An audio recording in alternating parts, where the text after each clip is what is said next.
Quest of the Warrior Maiden by Linda C. McCabe. Chapter 8. Ruggiero rode next to Brunello down a rocky path leading to the valley floor.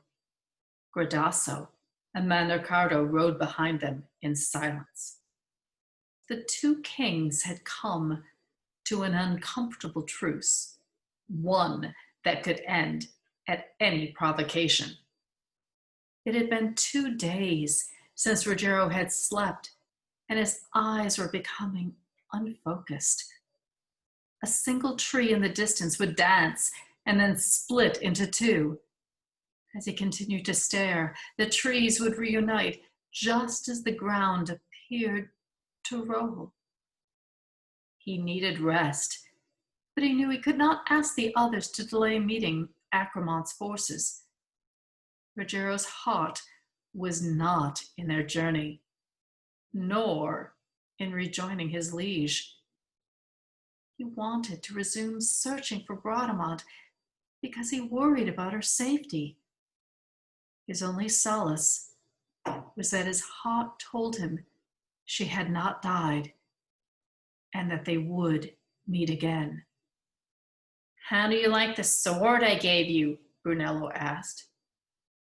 "It has served me well," said Ruggiero. "I doubt there is one finer anywhere."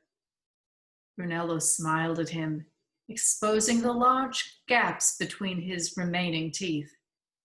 Ruggiero tried shaking the unsettled feeling he had about his companion by reminding himself that Brunello had shown nothing but kindness and generosity toward him. "Your horse also seems to suit you," said Brunello. "I agree." Ruggiero gave Frontino's neck an affectionate pat. "Thank you again. He is a wonderful steed. I cannot imagine a better destrier." Ruggiero thought Gradasso's obsession over Bayard and Durindana was pure vanity. He hoped his subtle digs about his own horse and sword would serve as a reproach. Sneaking a glance backward at the king, Gradasso gave him a satisfied nod.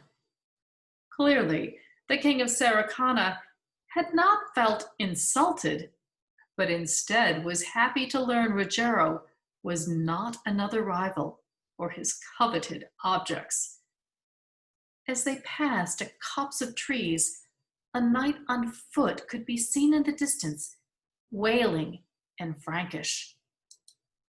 "Baron," hailed Ruggiero as they approached him, "why do you weep?"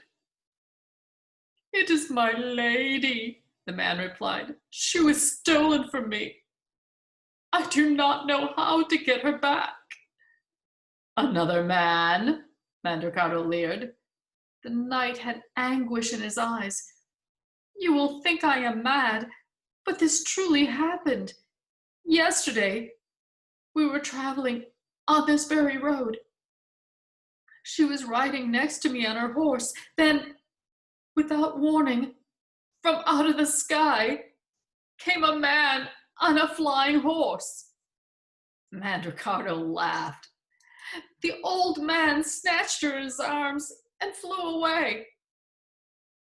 "You were attacked from the sky," said Ruggiero, frowning. "Yes. It was over quickly. I tried pursuing the villain, but a flash of light blinded me. I woke up later, and night had fallen. Dear sirs, if you have any compassion, I beg of you to help me recover my lady." "Brothers, I recognize the coat of arms he carries," said Brunello in Arabic. "A white falcon on a field of blue is from the house of Maganza. They are known for their wealth as well as their treachery. This may be a trap. Then again, since there are 4 of us and only one of him, I say we take him hostage for Akramont. He should fetch a fair ransom." The Maganzan looked nervously at the 4 men surrounding him. His hand touched the pommel of his sword. "He is already a prisoner," said Ruggiero. "A prisoner of love. It would be discourteous to make him suffer more. We cannot continue on our journey now. A fiend is abducting women from the midst of knightly protectors. Can you be certain none of the women in our camp were taken last night?" Ruggiero, cowed at Ruggiero's outburst, shook his head. "No, I cannot say that." The man's tale made Ruggiero worry about Bradamante suffering a similar fate.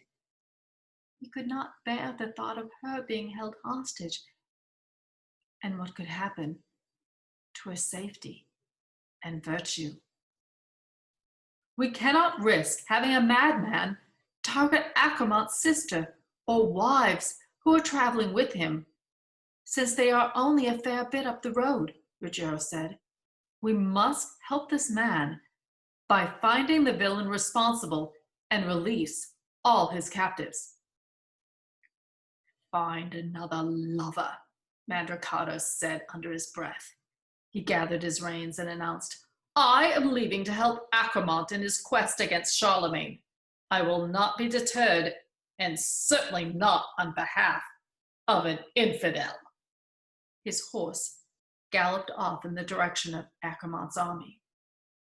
Gradasso watched his rival ride away and appeared torn about whether to stay or follow. The more he stared, the more his face darkened.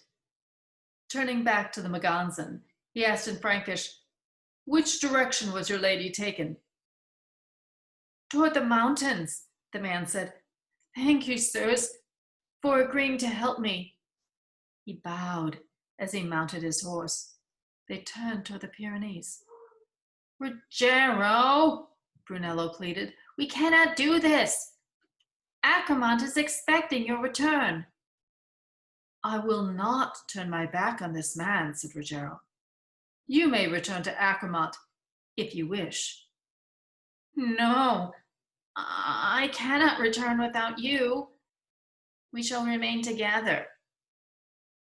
They rode quietly along the riverbank in the heat of the day, when a large cloud momentarily blocked the sun's rays. Ruggiero looked skyward and realized it was not a cloud, but a flying beast. He tried blocking the glaring rays of the sun with his shield, but still had trouble seeing clearly. He urged Frontino forward to position himself better to fend off an attack. As the flying creature bore down on him, he recognized its rider. "Not you!" A blinding flash of light caused him to fall out of his saddle.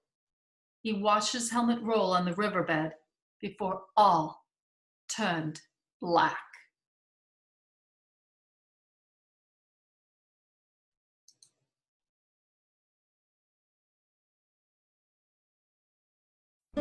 If you enjoyed this presentation, I invite you to discover my novels, Quest of the Warrior Maiden and Fate of the Saracen Knight. They are available in both ebook and trade paperback. Signed copies are available from the wonderful independent bookstore Kazoo Books in Kalamazoo, Michigan. You can find them online at kazoobooks.com. You can also visit my website at www.lindacmccabe.com or at questofthewarriormaiden.com and join my mailing list. The music is Rujero by Gaspar Sanz and played by Giacomo Fiore.